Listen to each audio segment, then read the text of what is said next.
안녕하십니까. 반갑습니다. 지금 코로나가 계속되고 있습니다. 코로나가 이렇게까지 멈추지 않을 줄 누가 알았습니까? 백신을 맞고도 우리가 코로나가 멈추지 않습니다. 델타 변이가 시작되었고 또 코로나 그 백신 접종도 취소가 아니라 예외가 됐던 것도 4단계가 되면서 소용이 없어졌죠.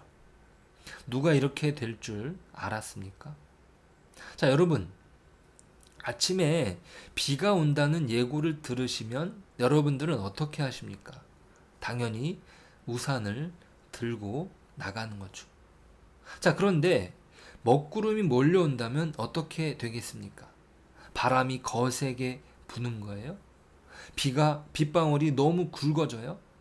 우산이 뒤집혀지고 거기다가 우산이 부러지고 맙니다. 그러면 그날 하루는 엉망이 되는 것이죠.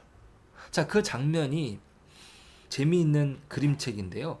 전미화 작가의 빗방울이 후두둑이라는 그림책의 한 장면입니다. 자, 이 그림책에는 한 여자가 등장합니다. 우산을 들고 있죠. 비가 온다는 예고를 들었습니다. 자, 그런데 옷차림은요, 스커트에 하이힐입니다. 우산을 들었으니까 괜찮겠다 생각했던 거죠. 자, 그런데 먹구름이 몰려오고 비가 쏟아지고 바람이 거세지면서 우산이 뒤집혀지고 결국에 우산이 부러지고 맙니다. 이것은 우리의 인생을 보는 듯 합니다. 여러분, 이 그림책을 한번 보시면서 우리의 인생을 보셔도 괜찮을 것 같습니다. 자, 오늘 이스라엘이 이런 인생을 경험하고 있습니다. 자신들이 생각했던 어떤 예상치 못했던 상황 속에 속상한 마음을 드러내고 있습니다. 자신들이 의지했던 우산과도 같았던 하나님. 그 하나님이 왜 자신을 내버려 두었는지. 의문 같은 현실을 맞아들이기 힘든 것이죠. 자, 오늘 17절 말씀을 보시니까 읽어보실까요? 여호와여 어찌하여 우리로 주의 길에서 떠나게 하시며 우리의 마음을 완고하게 하사 주를 경외하지 않게 하시나이까. 원하건대 주의 종들 곧 주의 기업인 지파들을 위하사 돌아오시옵소서. 아멘. 자, 이것은 선지자가 백성들의 기도를 그대로 올려드립니다. 자, 탄식이라는 형식을 가지고 올려드리는 기도다. 자, 그런데 그 내용은요, 아주 거칩니다. 이게 탄식의 기도다라고 해서 우리가 이해를 하게 되면, 하나님께 자신들의 마음을 호소하는구나 라고 말할 수도 있겠지만, 그 내용으로 본다면 이들이 하나님을 의지하지 않았기 때문에 원망의 소리만 나오는구나 이렇게 볼 수도 있는 것이죠. 왜냐하면 하나님께서 자신들을 주의 길에서 떠나게 하셨다고, 자신들의 마음을 완고하게 하셔서 경외하지 않게 하셨다고 말합니다. 자, 그러니까 이들의 호소는 하나님께 책임을 떠넘기는 것 같은 거예요. 자, 사실상 이들이 바벨론 포로에서 돌아와 마주한 현실은 성전이 황폐화되었고 성벽은 무너지게 된 거예요. 자, 처음엔 우리 때문입니다 라고 이야기를 했겠죠. 저희들이 잘못했습니다. 그런데 이것이 바꾸어지지 않으니까 원망이 나오는 거예요. 자, 우리에게도 그런 마음이 없습니까? 처음엔 자기 잘못을 인정하는 거죠. 주님, 잘못했습니다. 제가 회개합니다. 그렇게 시작했던 기도입니다. 자, 그런데 상황이 더 나빠지면 어떻게 되겠습니까? 그 상황이 바뀌지 않으면 어떻게 되겠습니까? 결국에 거센 비바람에 우산이 부러지는 것이죠. 그러다 불쑥 하나님께 원망의 소리를 내뱉습니다. 하나님, 지금 제가 이렇게 어려움을 겪고 있는데 가만히 계시겠습니까? 이 모든 것을 허락하신 분이 하나님이신데 어떻게 이것을 제가 수습할 수 있겠습니까? 하나님께서 나서 주십시오. 제발 저를 홀로 두지 마십시오. 저도 힘듭니다. 아니, 제가 힘듭니다. 이렇게 기도하는 것이죠. 자, 하나님을 원망하는 기도는요, 결국에 탄식 기도로서 자신들이 할 수 없음을, 하나님밖에 이 상황을 해결할 수 없음을 고백하는 것입니다. 어떤 것도 행할 수밖에 없으며 하나님이 돌아오셔야 됩니다라고 어떤 그 회복의 가능성이 자신들에게 없음을 탄식하는 것입니다.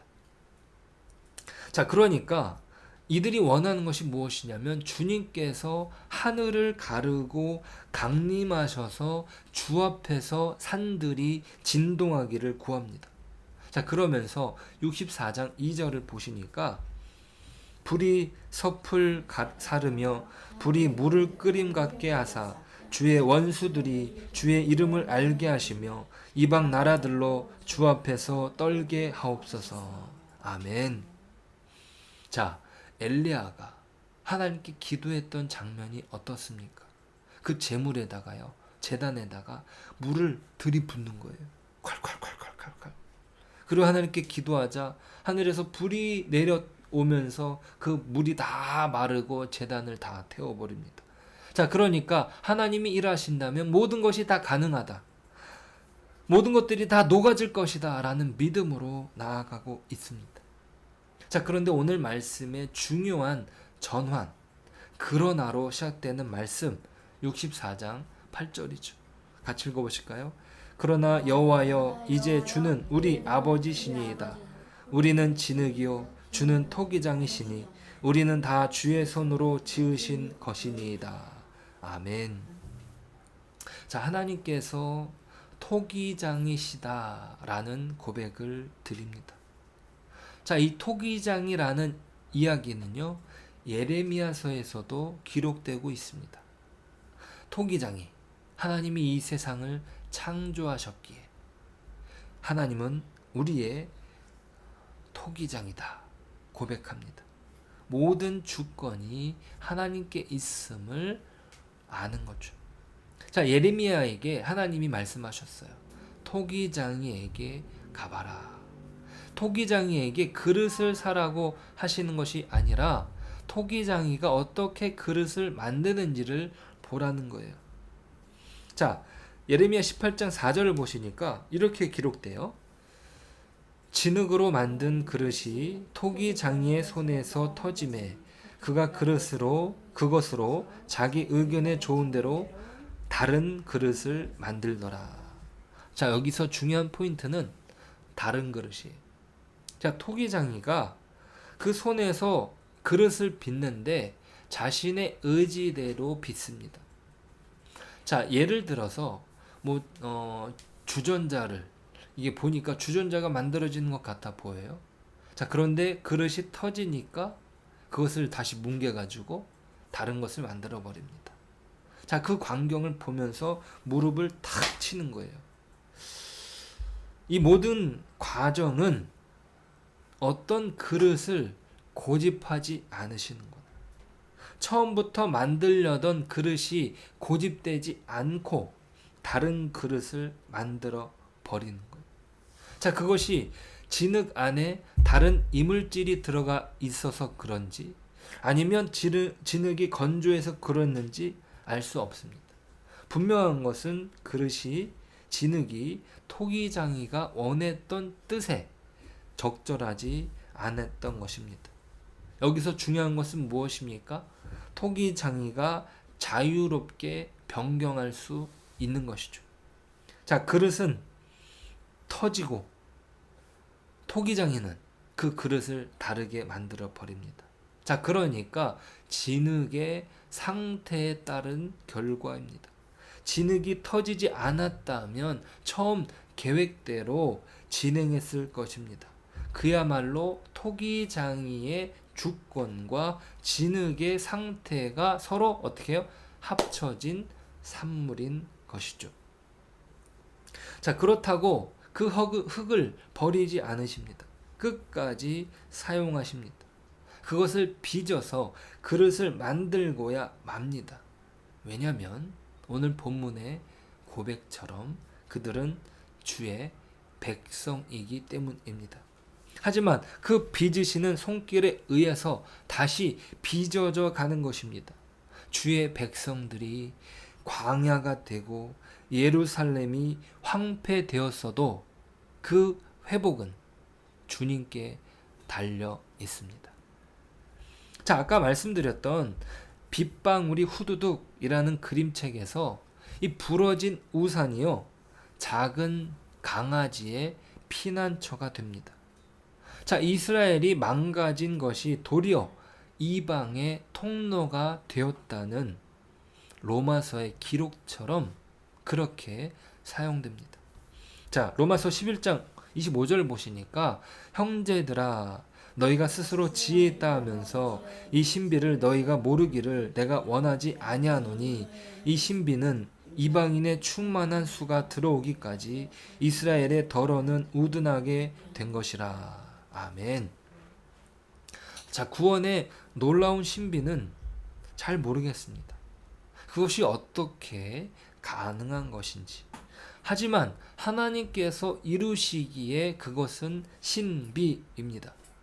자, 우리가 스스로 돌아봤을 때에도 어떻게 내가 예수를 믿게 되었는지 우리는 알 수 없는 것이죠.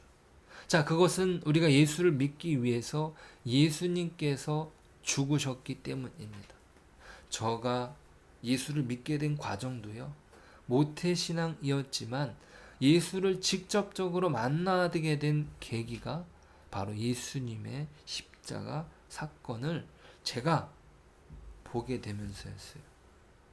자, 모든 것이 가능케 하시는 분은 바로 우리 하나님이십니다. 그 고백밖에 없는 것이죠. 그것이 바로 놀라운 신비입니다. 그 신비한 손길에 우리는 빚어져 가는 것입니다. 그 빚어져 가는 과정에 하나님이 뭉개뜨리기도 하시는 거고, 그리고 다시 빚어지기도 하는 것입니다. 그것은 결국에 완성되어 갑니다. 오늘 그 빚으시는 손길에 우리를 맡겨드리고 우리의 삶을, 우리의 믿음을 살아내는 저와 여러분 되시길 축복합니다. 기도하겠습니다. 하나님 감사합니다. 오늘도 우리에게 새날을 허락하여 주시고 또 우리가 하나님의 손에 빚어져 가는 진흙이라는 사실을 기억하길 원합니다. 우리의 현실 속에서 우리가 터져나오는 탄식이 하나님을 원망하고 또 하나님께 모든 책임을 돌려드리는 그런 어리석음이 있을 수 있습니다. 주님, 우리를 불쌍히 여겨주시고 우리가 온전히 하나님의 빚으시는 손길에 우리를 내어 맡길 수 있도록 도와주옵소서. 오늘도 하나님이 빚으시는 만큼 또 빚으시는 과정 속에서 하루를 살게 하시고 또 오늘 하루도 주의 은혜 가운데 성숙되게 하여 주옵소서. 예수님의 이름으로 기도드립니다. 아멘.